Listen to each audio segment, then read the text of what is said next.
تو یہ پروپیگنڈا کرنے سے مجھے کوئی نقصان نہیں ہونا. میں نے اس لیے کہا تھا تھوڑی منجی ٹھک گئی جے چاہتے ہو نا کہ 25-30 سال کٹ جاؤ تو خاموشی اختیار کرو. چیخو گے تو میں تو وہ نہیں ہوں کہ غامدی صاحب کی طرح جا کے امریکہ میں بیٹھ جاؤں گا. ہاں میں ٹھوک دیا گا منجی جیڑی کل میں ٹھوکڑی میں آج ٹھوکاں گا. جتنی بار بولو کہ میں اتنی بار ٹھوکاں گا. اب دیکھیں نا کس طرح انہوں نے اپنی منجیاں ٹھکوائی ہیں. نہ وہ لال رومال والا مجھے گالیاں نکالتا قرآن و سنت بیان کرنے کے اوپر تو نہ وہابی ایکسپوز ہوتے. تو وہ اہل سنت میں سے لوگوں کو خریدتے ہیں جنہوں نے لبادہ اہل سنت کا پہنا ہوا ہوتا ہے اور حقیقت میں وہ رافضیت کے گندے لطفے ہوتے ہیں جس کی بہت ساری مثالیں ہمارے سامنے موجود ہیں. اسحاق جھال والا مردود اسی قسم کے انسانوں میں سے تھا. انجینئر مرزا مردود اسی قسم کے انسانوں میں سے ہے. رافضیت کے پیسوں پہ پلنے والا, ایران کے ٹکڑوں پہ پلنے والا یہ جانور صحابہ کے بارے میں اپنی زبان گندی دراز کرتا ہے اور حقیقت میں اس کا من پلیت ہے, اس کے ماننے والے اس سے بڑے پلیت ہیں. 10 سال میں نے صبر کیا. میں نے اہل حدیث کو کبھی وہابی نہیں بولا تھا اور ہمیشہ یہ کہا کہ قرآن و سنت کے سب سے زیادہ قریب ہے. آج بھی میں کہتا ہوں منہج 100% ٹھیک ہے اگر اس پہ عمل کریں. جس طرح میں کہتا ہوں کہ یہودیوں اور مسلمانوں کا اگر کمپیریزن کروایا جائے تو مسلمان حق پہ ہیں, لیکن اس کا یہ مطلب نہیں کہ مسلمان شرابی ہے, چور ہے تو یہ شراب پینا, چوری کرنا, زنا کرنا حلال ہو جائے گا. مسلمان حق پہ ہے اگر اسلام کے مطابق چلے. اہل حدیث بھی حق پہ تب ہوں گے جب احادیث کے مطابق چلیں. اگر وہ کہیں گے ہم نے اپنی مطلب کی حدیثیں ماننی ہے, دوسری بخاری مسلم میں بھی ہوں, تو ہم نے کبوتر کی طرح آنکھیں بند کرنی ہے, تو اس طریقے سے تو کام نہیں چلے گا. تو میں جو کچھ پہلے کہتا رہا اس سے کوئی نفی نہیں کی. صرف ایک چیز میں نے اس وقت بیان کی تھی کہ ہم اس طرح کی ڈسکشن کو نہیں کرتے, اور وہ اس وجہ سے کی کہ ہمیں انہوں نے یہ پڑھایا تھا. جب بعد میں نے پڑھا کہ یہ جو لوگ ڈسکشن سے منع کرتے ہیں یہ تو خود اعلان کر رہے ہیں کہ چور کی داڑھی میں تنکا. یہ تو حنفی بھی کہہ رہے ہیں کہ یہاں پہ چونکہ حنفیوں کی اکثریت ہے لہٰذا رفع الیدین والی حدیثیں بخاری مسلم کی بیان نہیں کرنی چاہیے, اس سے فتنہ کھڑا ہوتا ہے. اونچی آمین کی حدیثیں نہ بیان کریں, فتنہ کھڑا ہوتا ہے. اور بریلوی کہتے ہیں کہ جی قل انما انا بشر مثلکم نہ پڑھیں, نبی الاسلام کی تنقیص کا پہلو اس سے نکلتا ہے, فتنہ کھڑا ہوگا. تو ان ساری باتوں کے جواب میں ہم کیا کہتے ہیں, رکو ذرا صبر کرو, ہم یہ پڑھیں گے بھی اور تمہیں صحیح فہم بھی سمجھائیں گے ان احادیث کا, ان آیات کا. کیا ہم اس سے آنکھیں بند کر لیتے ہیں؟ اہل حدیث کو کیوں غصہ آتا ہے جب بریلوی کہتے ہیں کہ جی تانوں کوئی آیت نہیں لبھی قرآن چو, ہر ممبر تے قل انما انا بشر مثلکم, تسی پڑھو وما ارسلناک الا رحمتا للعالمین. آپ پڑھیں من یطع الرسول فقد اطاع اللہ. آپ پڑھیں قل ان کنتم تحبون اللہ فاتبعونی یحببکم اللہ. انا ارسلناک شاہدا ومبشرا ونذیرا. ان اللہ وملائکتہ یصلون علی النبی اللہم صلی علی محمد وعلی آل محمد. جب وہ کہتے ہیں کہ یہ تم لوگ یہ آتے ہیں کہ وہ پڑھنے پہ زور نہیں دیتے اور صرف یہی پڑھتے ہو, تو ہم کیا انہیں کہتے ہیں, یہ اہل حدیث کیا کہہ رہے ہوتے ہیں اس وقت کہ نہیں جی عقیدے کی بات ہے. سرکار یہ عقیدہ نہیں ہے جہاں پہ جنت اور جہنم کا فیصلہ ہو رہا ہے. اور دوسری طرف یہی آپ کو کہتے ہیں وہ جی مولا علی کا قول ہے, مرفوع سند بھی ہے اس کی مشکات کے اندر مسند احمد کے حوالے سے, طبرانی کے حوالے سے, اور موقوفاً روایت فضائل صحابہ احمد بن حنبل کی کتاب میں. اور یقیناً یہ غیبی خبر رسول اللہ کے بتانے پہ ہے, نبی الاسلام کے الفاظ سے بھی ہے, اس کی سند کمزور ہے, لیکن جو مولا علی سے ہے وہ سند بالکل ٹھیک ہے. نبی الاسلام نے مولا علی سے فرمایا کہ تیری مثال میری امت میں عیسیٰ ابن مریم کی سی ہے. ہاں, یہودی ان کا انکار کر کے گمراہ ہوئے اور عیسائی ان کی شان میں غلو کر کے, اور پھر مولا علی کا قول اس کے ساتھ سپورٹیو جو نبی الاسلام کے بتانے پہ موقوف ہے کہ میری وجہ سے 2 فرقے جہنم میں جائیں گے, 2 گمراہ ہوں گے, ایک میری محبت میں غلو کر کے, ایک میری دشمنی میں. وجہ سے مراد یہ نہیں کہ میں قصوروار ہوں, حضرت عیسیٰ تو قصوروار نہیں ہے یہود و نصارہ کی گمراہی کا. مراد یہ کہ مجھے بیس بنایا جائے گا. اور یقیناً اس امت میں مولا علی کی ہی پرسنالٹی اتنی بڑی تھی کہ ان کی بنیاد پہ یہ کام ہوتا. جس طرح میں کہتا ہوں عیسیٰ ابن مریم ڈیزرو کرتے تھے کہ اگر گمراہی کسی کے نام پہ کھڑی کی جاتی تو اتنا بڑا بندہ چاہیے تھا ہمیں کہ جو مردوں کو زندہ کر دے, تو اسی کو خدا کا بیٹا کہا جا سکتا ہے نا. عقلاً دیکھیں, اگر گمراہی اپنی جگہ, لیکن لاجک انہوں نے اپنی جگہ جو بنائی ہے, کوئی بنیاد تو صحیح بنائی ہوئی ہے نا. مٹی کی مورت میں پھونک مارے اور اللہ کے اذن سے وہ پرندہ بن جائے.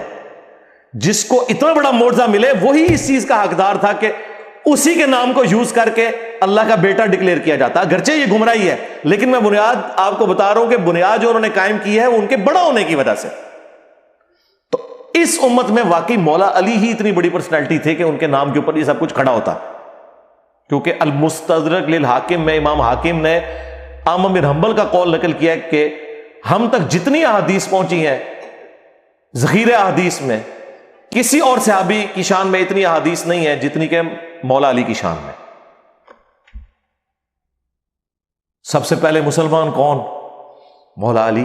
ترمذی میں، مسند احمد میں، سنن سعید کبریٰ کے اندر موجود. سب سے پہلے حضور کے ساتھ نماز کس نے پڑھی؟ مولا علی علیہ السلام نے. نبی علیہ السلام کی نسل کن سے چلی؟ مولا علی سے. کس کو حضور نے کہا من کنت مولا فہذا علی مولا؟ مولا علی. علی سے محبت نہیں رکھے گا مگر مؤمن، علی سے بغض نہیں رکھے گا مگر منافق. بائی نیم مینشن کیا. اور پھر المستدرک للحاکم میں حدیث کوئی شخص پوری زندگی روزے رکھے اور مقام ابراہیم اور حجر اسود کے درمیان نمازیں بھی پڑھتا رہے، اگر ہم اہل بیت کا بغض اس کے دل میں ہوگا تو ضرور جہنم میں داخل ہوگا. اب یہ اتنی زیادہ احادیث کی موجودگی میں اہل بیت کی محبت یا ان سے بغض کی وجہ سے ہماری جنت اور جہنم کا فیصلہ ہو رہا ہو تو آپ کیا سمجھتے ہیں یہ ہلکا کوئی چھوڑنے والی بات ہے؟ جبکہ امت نے حضور کی نصیحت غدیر خم کی کہ دو چیزیں چھوڑ کے جا رہا ہوں، قرآن اور اہل بیت، جو مسلم شریف میں اوپر تلے 4 احادیث ہیں. قرآن کو پکڑ لینا، اس میں ہدایت ہے، یہ اللہ کی رسی ہے، جو اسے پکڑے گا ہدایت پہ ہوگا، جو چھوڑ دے گا گمراہ ہو جائے گا.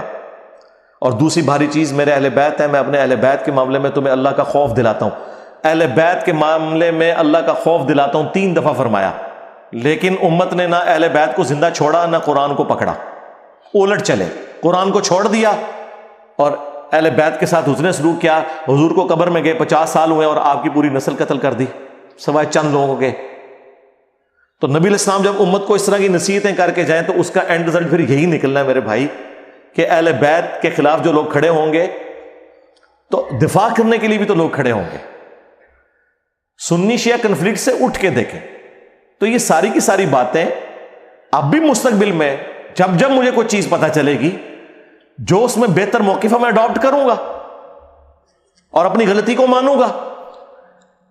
کسی شخص کو اس کی غلطی ماننے پر، یہاں تو غلطی بھی نہیں تھی، میں نے ایک سٹیپ طے کیا کہ وہ جو موقف تھا جو میں نے اڈاپٹ کیا تھا قرآن و سنت کے بغیر تمہارے بابوں کے کہنے پہ، میں نے ایک بابا چھوڑا احمد بن حنبل کہ ان کا موقف مشاجرات صحابہ پہ غلط ہے، جب وہ خود حدیث مسند احمد میں لے کے آ رہے ہیں جنگ جمل صفین نہروان پہ اور ہمیں کہہ رہے ہیں کہ ان باتوں کو ڈسکس نہ کرو. وہ ہمیں یہ بتانا چاہ رہے ہیں کہ رسول اللہ نے فرمایا تھا لیکن رسول اللہ کی زبان بند کر دو، نعوذ باللہ.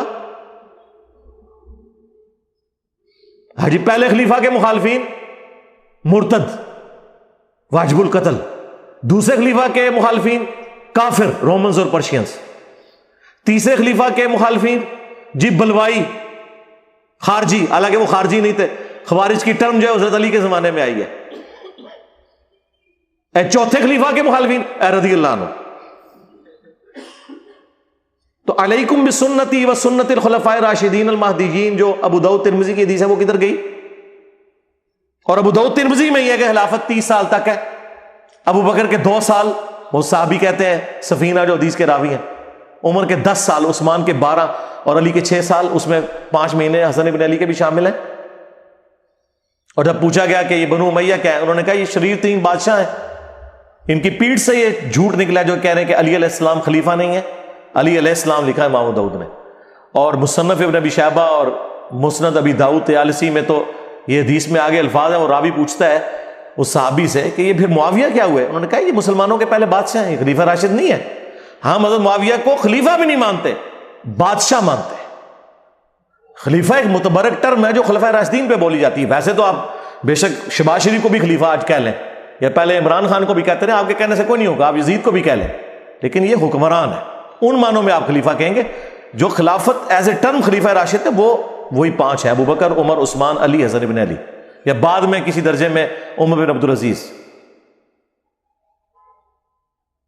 تو واضح اس میں موجود ہے کہ بادشاہوں میں سے بادشاہ ہیں حضرت معاویہ، اور مصنف ابن ابی شیبہ میں تو الفاظ ہیں کہ یہ سخت گیر بادشاہ اور ان کا پہلا بادشاہ معاویہ ہے. لہذا وہ جو مسند احمد کی حدیث ہے نا، کاٹ کھانے والی ملوکیت خلافت راشدہ کے بعد، تو یہ تو سٹارٹ کرتے ہیں بعد میں. حضرت سفینہ نے وہ ساتھ ہی سٹارٹ کر دی ہے کہ پہلا بادشاہ یزید نہیں ہے، پہلا بادشاہ کون ہے؟ معاویہ ابن ابی سفیان رضی اللہ تعالیٰ عنہ. ہم تو احترام سے نام لیں گے. تو یار اگر کسی بندے کو وقت کے ساتھ کلیئر ہوا کہ میرے نبی نے یہ فرمایا تھا، یہ بابے نے غلط کہا ہے، یہ منجی ٹھکڑی رہنی ہے، منجی پیڑی ٹھکا لو.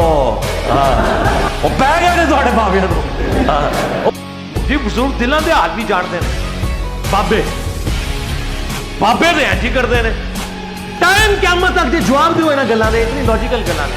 پھر کہیں گے نہیں جی یہ کیا ہے، یہ کیا ہے،